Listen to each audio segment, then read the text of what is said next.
Hello, Bumpy McSquigums here. I want to thank you all for joining me as I take another first look, this time at Tales of Maj'Eyal, or ToME as it is affectionately called by all of its community, players, and, I don't know, visitors, I guess, alike, because no one can actually pronounce Maj'Eyal. I'm sure I'm saying it totally wrong, but we'll pretend like I know what I'm talking about, and that's what it is. We're going to take a look at the game today. It is by Netcore Games, and the developer has a pretty big thing coming up today, in fact. The 1.3 version release of Tales of Maj'Eyal. It is a free content update to all the current owners. It has a new ogre race, a new zone and quest, and a slew of various visuals and quality of life improvements. And yes, I am reading off of a script, folks. I am reading off of a script. I don't have that good of a memory to go word for word, so bear with me, bear with me. The game has been developed for years as an open source project, only recently it became a full commercial release. I remember a few months back it actually did release on Steam, and I was kind of curious about that because I remember I had actually tried it maybe a month or two before it released on Steam. I'm like, wasn't that a free-to-play game? But apparently this game has been developed over several years now, and it has quite the following. The game is exceptionally fun, and, well, we'll hop into the game in just a minute, so don't get too crazy with my somewhat lengthy intro.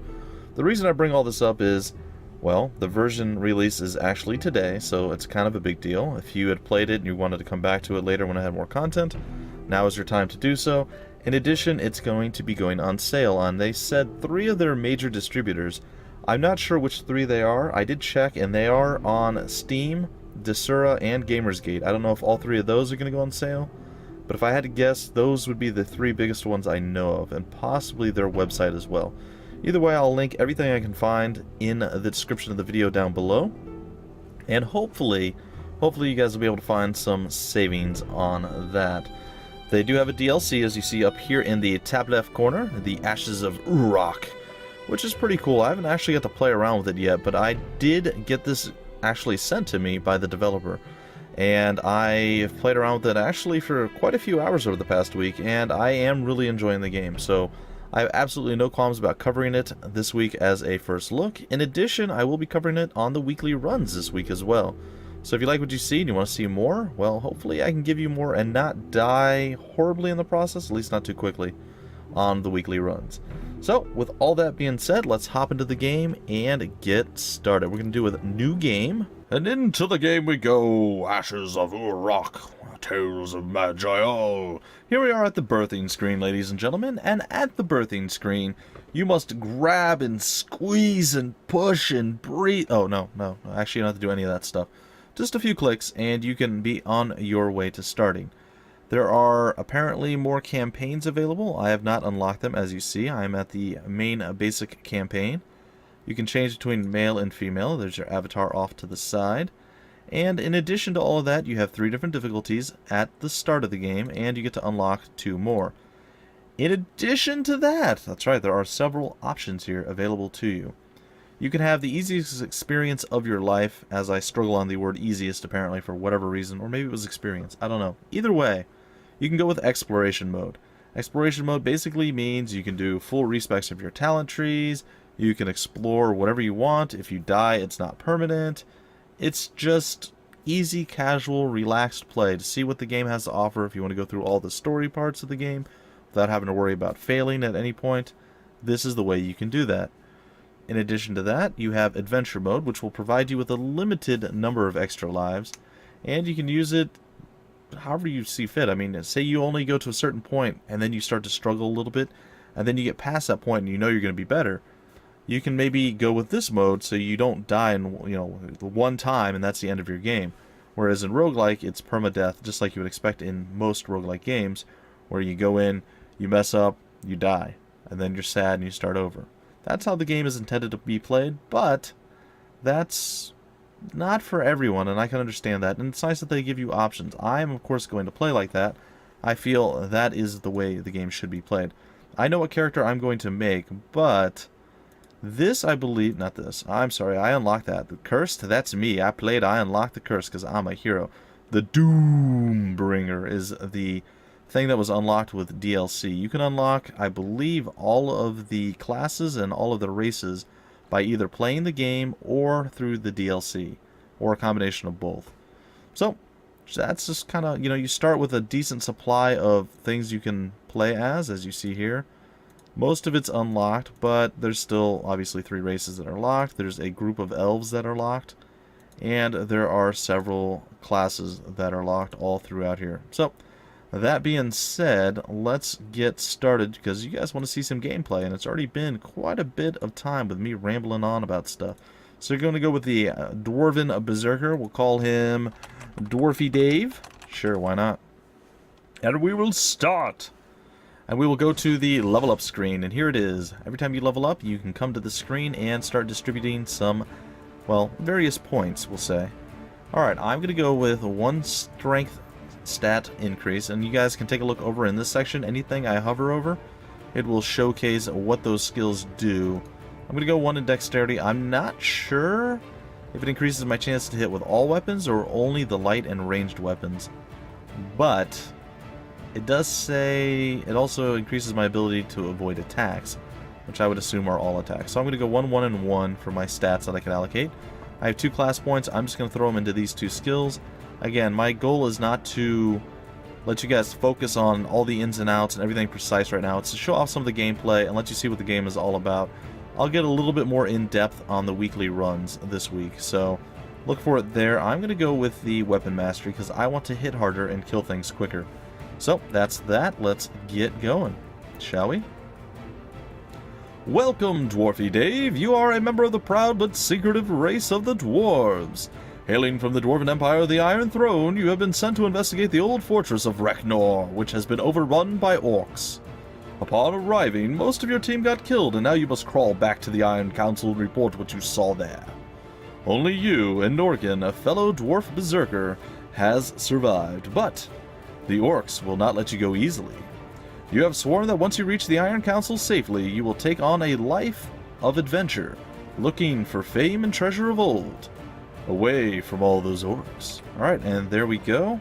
Yay! I had a bug where my little life bars here on the sides weren't working, so I had to restart the game, guys.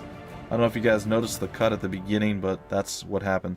Alright, you can play the game with, I believe, only the keyboard, or only the mouse, or a combination of both.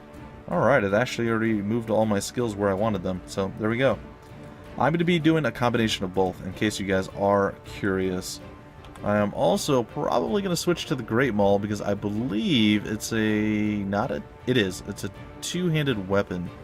So if I'm not wrong, you can hit Control and see what it does. That's up against our Iron Greatsword, and it does more damage, it looks like. Ironically, our chance to crit goes down, but that's okay.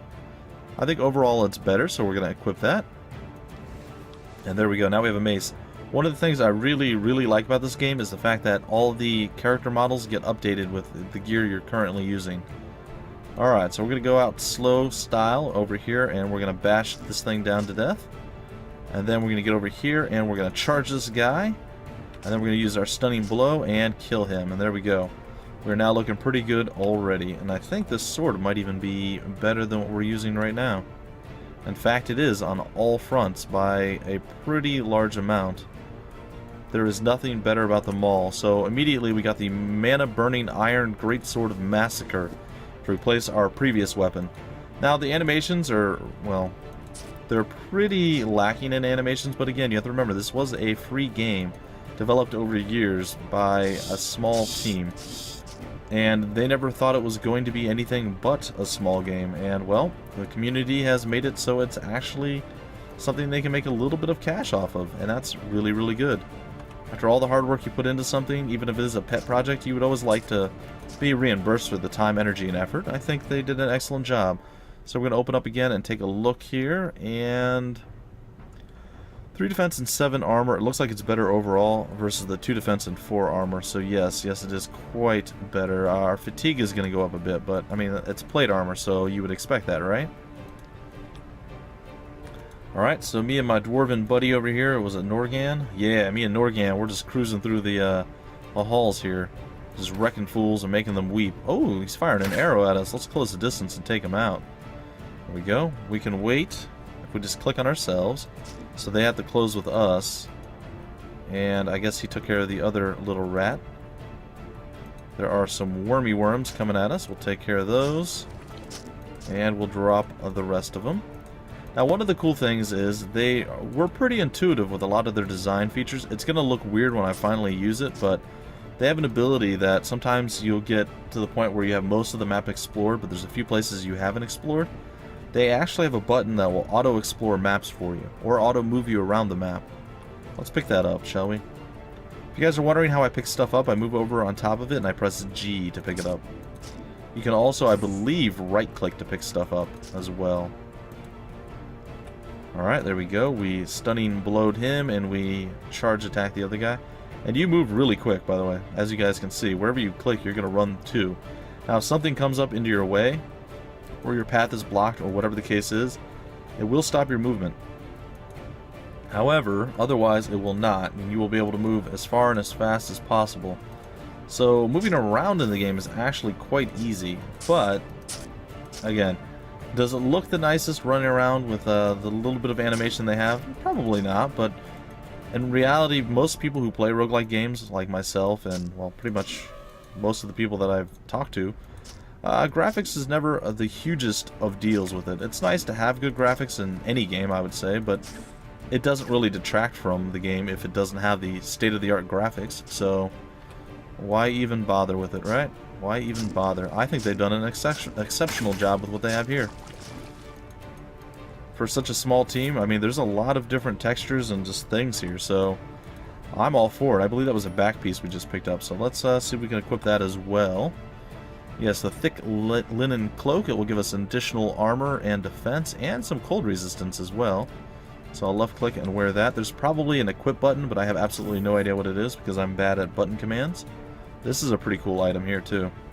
Let's go into our inventory. It's the Elm Totem of Thorny Skin. Basically, it will cost us some power, but it will give us this ability right here, which unfortunately I'm reading here. It can be used to harden the skin for 7 turns, increasing armor by 15 and armor hardiness by 30%, putting all charms on cooldown for 20 turns.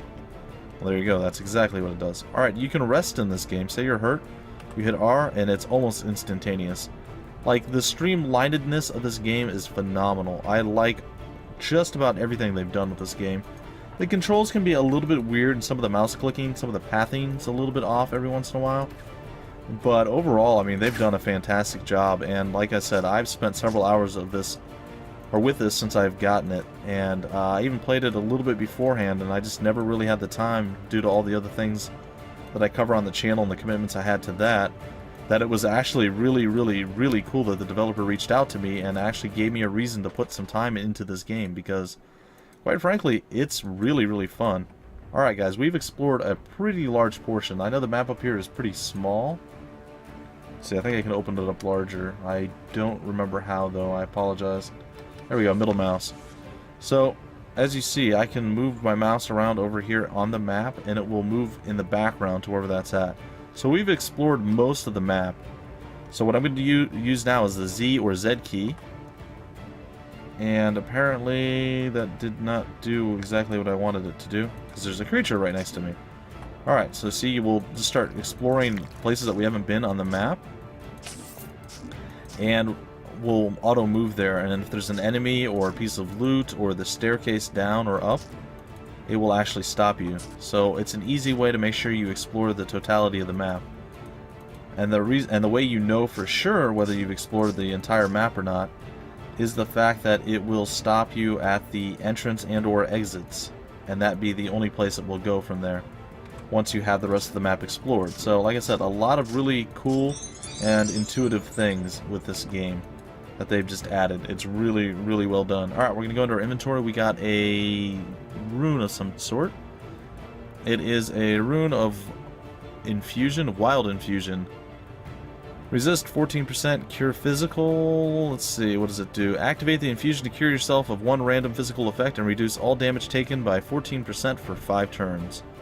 Yeah, we'll definitely equip that. We should have a slot, or we can use it. And I'm not sure what happens. I think, yeah, we just get this. And then we can press M to set up. How does that work? There's still a lot of stuff I don't know about this game, folks, so please bear that in mind. Okay. Okay, that's fine. So M is apparently your skills. Cool. Cool. Very cool. Alright, let's continue to explore with the Z key, and as you see, we just ran all over the place really, really rapidly, and that just saved us a lot of clicking and exploring on our own. We're able just to do it all at once, basically. Alright, well, what I'm going to do is actually fall back a little bit here. I'm going to use my regeneration, which will restore 60 life over 5 turns, which will keep me hopefully alive long enough here. There we go. And there's one last enemy, and this should be it. I think the rest of the dungeon is totally explored. Yep, it looks that way. So when I hit Z now, it doesn't have anything else to do. I think I closed our map, too. And I don't know how to get that back. I did that before. And I have absolutely no idea how to bring it back, and I apologize. Ah, tab. The tab key. I took a wild guess. I was correct. Alright, so let's take a look once more at the map. As you see, we have everything explored out now, and it's time to go down. We'll hit tab once again, and we will go down to the next level. Now, going down to the level, you could right-click on the thing and go to change level, which might be easier.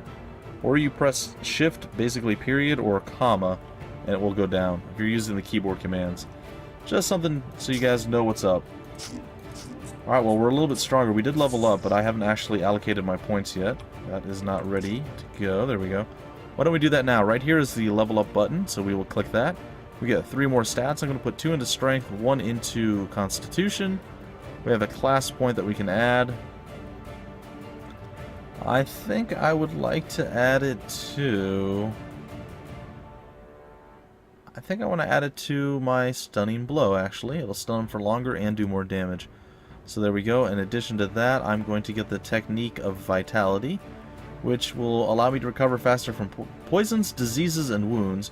It'll reduce the duration of all such effects by 21%. Additionally, when my life drops below 50%, I will heal for a base of 17 health plus 1% of my maximum life, which is currently 18.7 total, each turn for 8 turns.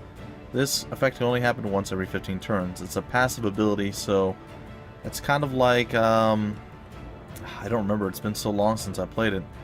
There was a few stats or skills, there was like 1 or 2 skills, I believe, in like World of Warcraft that would automatically pop if you drop below a certain percent of health, and it would auto heal you, but it would go on cooldown after that. Same basic principle. Something along those lines. It's been a long time since I played World of Warcraft, or any MMO really. And I gotta say, it opens up a whole giant chunk of time. Like, I would never be able to do anything on YouTube if I was still playing World of Warcraft, because I did all the raiding and everything else. And it was such a relief to actually quit playing. I felt bad because, you know, you always leave behind friends when you do that, but at the same time, the sheer amount of free time I cleared up with that was just astounding. Alright, we don't have any gloves, so while we can carry or wear heavier armor, we can also wear lighter armor, and since we have no armor, the lighter armor is still going to be better than nothing. Getting all tongue-tied all up in mad abundance. Alright, we will drop them. It looks like we are poisoned for a few turns. These snakes are being rather nasty to us. There we go. Our boy finally decided to help us out there. He was just sitting back going, what are you doing? Oh, you're getting hit? Oh, are you getting massacred pathetically like a loser? No, not me. Alright, we will charge into them. Oh, I'm blinded. That is unfortunate. So I have to wait this out. Okay, so he went in and actually did fighting. Okay, well, I forgive him now. But he's kind of getting mauled by the little fuzzy mouse and the orc that was trying to kill us there. And again, if you want to know how you can move additionally... Ooh, this actually isn't bad. We're going to eventually be over encumbered, though, so we have to be a little bit careful about that. You can only carry so much gear. There's not an unlimited amount of gear you can carry. You can sell stuff. It will be for very, very low amounts of gold, for the most part. And things cost quite a bit of gold, quite a bit of cash to get in this game. Looks like the stunning blow is available now. And we are slowly crawling through this dungeon, making stuff happen, picking up loot, and there's the encumbered state that I knew we were going to eventually hit. So I'm going to drop off right now. I'm going to drop all of the white stuff except the agate, or the agate. because I don't feel we need any of that stuff, and it's not going to sell for quite as much. So that will open us up with a little bit more space. It pains me to leave armor and equipment behind. It does. I mean, don't get me wrong. I would prefer not to have to do that. Oh, we got hit again by something that blinded us. Oh my. There are a lot of bad things around here trying to murder our faces, but we survived. So if you wanted to use a keyboard, you would move like one square at a time. If you hold the button, you'll run in that direction. I also think you can hit R. R is rest. There's one that you can. There's a button you can press to actually run in one direction completely. I just heard an elephant sound from a bee. I don't know how I feel about that. I don't know how I feel about that. So usually when I'm playing on my own, I usually do use this stuff right here. I walk around with the numpad keys, and I move around that way. Seems to work pretty well, but it's not for everybody. So I decided I was going to use the mouse because I figured most people would probably start this way. They might continue this way. There's nothing wrong with it. I mean, don't think that me not using it means there's something wrong with the system in place. There's not. Alright, we're going to do the quick expansion there to explore everything. And we're coming up on a close to the game, too, actually. Not the actual game, but our time with this episode, guys. The end of the first look is getting rather close, and, well, I'd like to end it on a high point where I'm not getting murdered or killed. I was also hoping to get a little further in the gameplay, but, maybe I'll go a little long with this first look. This is a very enjoyable game, something I was really, really excited, honestly. I was really super duper stoked when the developer sent me the Steam key for this and asked me to cover it for him. I was really, really happy, and like I said, this is a game that I tried before, and I'm like, that's so cool, but I don't have the time, and now, I wouldn't say I was forced to have the time, but I had a reason to have the, oh gosh, he might die. Oh, he lived, okay. Yeah, that was getting a little sketchy there for our boy. Norgum was, he was pretty close to death. That thing was nasty, whatever that was. Alright, I'm going to charge down this little demon rabbit down here and kill it off. Alright, let's do another Z search. There we go. And we'll charge into him and kill him off. We'll follow into this guy. And, oh, there's a... Uh-oh, I'm blinded. No, Norgum. Yeah. Getting some kills, Norgum. That's my boy. Doing work. I'm not even sure what that thing is. Oh, brown mold, apparently, is what that was. So I killed off some brown mold, and now I'm going to kill off some yellow shining mold, apparently. Yeah, or Norgum's going to do it, and I'm just going to look around like a silly nanny there. Alright, there we go. The entire level has been cleared of loot, except the stuff that we dropped. And we have a mossy mine star, which I think is kind of garbage as well. That's not really for our character, so we're going to drop some more of this stuff. We'll drop the iron dagger, the iron greatsword, and the mossy mine star. Then we'll continue on. If you are wondering, folks, your encumbrance is up here. We're at 54 out of 79. It does increase with your, I want to say your constitution. It might be your strength. I don't remember. It's one of those two things for sure. Alright, let's go to the next level. And we actually leveled up by going to the next level, which is weird. So we'll find out right here. It's strength. It is your carrying capacity. So we'll go 2 and we'll go 1. And then I would like it when this grouping of stuff actually unlocks, because I would like to get this one right here. Fast metabolism. Our combat focus will allow us to regenerate life in combat, which will be pretty nice. Should offset and mitigate some of the hatred and just nasty coming at us. We're going to do armor training on this end. And I believe I'm still going to continue to pump out a bit more on my stunning blow. I do accept the changes, and I shall move up on the way here. Let's see, I'm sorry. I was looking at the time again, folks. Oh, gosh. Oh, that thing's oh, my goodness. Alright, well, what we're going to do is this. Followed by that. And what does this do? There we go. We're going to call upon the legendary resilience. We're going to do everything. We're just going broke here. See, he's going to have a bad day now because he's going to have to deal with us. And I don't think he's got the oomph to do it. So, with all of our buffs going right there was not much he could do. And it looks like our quest was updated. And we have a Rod of Recall. And that was the last guy in the dungeon, I believe, that we had to do. This rod is made entirely of Voratune. Infused with raw magical energies that can bend space itself. You have heard of such items before. They are very useful to adventurers, allowing faster travel. Okay. The battered remains of a flame imp's hand. It still burns with that unnatural flame. That's an imp claw. Alright, well, what we're going to do is go to G. Now, when there's multiple things on the ground, you'll come across something like this, which will have everything listed there, and then you can pick up what you want and leave what you don't. I think I am going to pick up all of these, though I'm probably going to use none of them.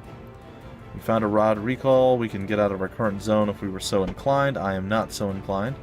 I would like to pick up this wonderful diamond here, and probably these boots, which I believe we are, yeah, we do not have foot shottings, so we are going to shod our feet with some, you guessed it, uncanny boot dodging boots of dodgitude. And I guess we're going to encumber ourselves. Alright, well, we're going to drop that. We're going to drop the iron mace. I don't know what the brass lantern does.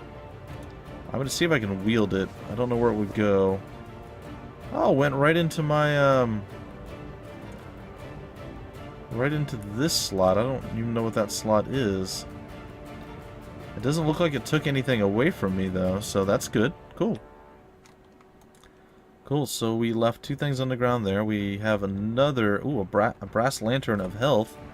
That's even better than a brass lantern of non-health. Yes! There we go. I love the loot names. I mean, that was always something I enjoyed about, like, Diablo and games of that nature. Ooh, and we got a woodman's iron pickaxe. We can now actually, let's see, is there a spot here we can do this in? Probably not. I want to show this off if we can before we leave this depressing place. What is that? Ambertine? Ametine? Ametrine.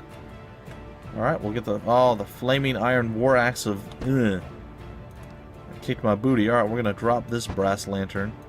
We'll drop this one as well. And, oh, there's still one more thing to pick up there. Isn't that wonderful? And we're encumbered once again. Yay for us. Yay for us. Let's get rid of... Ooh, I don't know. Does it tell us how much stuff is going to be sold for? Probably not. I would say we can get rid of maybe a wizard hat. Sure. Let's drop that one. Alright, well, I don't see what I'm looking for. So what we're going to do is we're going to go here and we're going to go back to this real quick. I just want to show you guys before I break off the episode. We should be able to dig in this spot right here. And there it is. I don't know what that did for me exactly, but it allowed me to dig through. I guess you can actually tunnel your way into parts of the dungeon that you were unable to access before. Now, it takes a long time to do that, apparently 40 turns. I know it looked like a millisecond, but pretty cool. I had never tried that before, so there we go. I knew that we actually had the ability to do it, but I didn't know to what end. Alright, folks, and with that, I think we are going to make it back to the main dwarven city and then break off the episode. Reknor is lost. Thank you, Dwarfy Dave. We both survived for the wealth of the Empire. I will bring them the news, and then rest. I do not think I want to see death so closely for some time now. Farewell. For the Empire! Take care. Escape from Reknor alive with your squadmate Norgan. Yeah. Yeah, he died the last time I did this, by the way. Because I'm a noob like that. Total noob. Alright, let's do one final level up. And as you guys see, again, the 3 stats. We're going to do one there, and then we're going to do one here this time. And we have the second tier of abilities unlocked. So what is this? Fearless Cleave. Take a step toward our foe, and if we do, we get to do a 3-wide arc in front of us if we move while we do it. So, yeah. If we fail to move, it's actually not good. So we have to be careful with that one. In addition, we could get Berserker Rage, which will allow us to enter an aggressive battle rage, increasing our accuracy and physical power, and making us nearly unstoppable, granting 21% stun and pinning resistance. Sustaining this will take a toll on our body and decrease our life by 2% each turn, but for every 1% of life missing, we gain additional crit. So it's actually quite good at certain points in the game, or in your battles, as it were. So that's something I would definitely consider getting. Precise strikes, you focus your strikes, reducing your attack speed by 10% and increasing your accuracy by 10, and critical chance by up to 5%. Now that's a sustained one as well. It will cost us 30 stamina to keep that up. And then this is the one that I want. It's another passive talent, and it will actually increase our health while we're in combat. So every turn it's like 3.4 health. It's small, but it might make the difference between winning and losing. Combat accuracy, or we could go with weapon mastery, or we could go with unflinching resolve. There's quite a bit here that we can actually go for, and I don't know. I think I might go for the accuracy for my melee weapons. Yeah, I think that's okay. So the accuracy's there. This would actually increase our physical power and damage. So, it is what it is. There's a lot of good stuff. You can build your characters in very specific ways. You can unlock all these other talent trees eventually and go that route if you were so inclined. There's a lot here, guys. There's a lot here. And I guess that's going to do it for the first look. So you guys have a pretty good understanding of what's going on with the game. You understand what it's like and how it's played. I mean, your experience may differ from mine. I'm, of course, amazing. It shows you your gold up here, too, if you're wondering, by the way. I just noticed the number was there. I'm like, oh, that's so cool. But either way, folks, just remember, the game is going on sale today. When you are viewing this, it should already be up on sale. If not, it might be a little bit later on today. Just keep that in mind. Sometimes, like, Steam updates and stuff take into account only on, like, the 1 p.m. Eastern Standard Time change. That's when they, like, flip everything in the store over. So it might not go on sale until then. However, you also have Desura and I'm going to guess Gamer's Gate that you guys can check out and see if you want to grab it through that. I have it on Steam. You can also check out their website. I'm going to have all the information about the developers, the websites, the different places you can pick up the game. And I might even include the changelog for version 1.3, which is what this big release and this big sale is all about. It's free content to update for everyone. So, there you have it, folks. That is my first look at Tales of Maj'Eyal, or ToME as it were. Hopefully you enjoyed. If you did, feel free to like, comment, subscribe, and share it. And hopefully I will see you guys back here for the weekly runs where I try to actually get a little bit further into the game and go for as long as possible, which tends to be maybe an hour, hour and a half in, and then I'm done. So you probably will get about 2 to 3 episodes out of me, unless whatever character I choose has a really bad RNG bout, or I just do something incredibly stupid. Either way, folks, that's good for this episode. I will catch you next time with another first look. Until then, my name's Bumpy McSquigums, and I will see you later.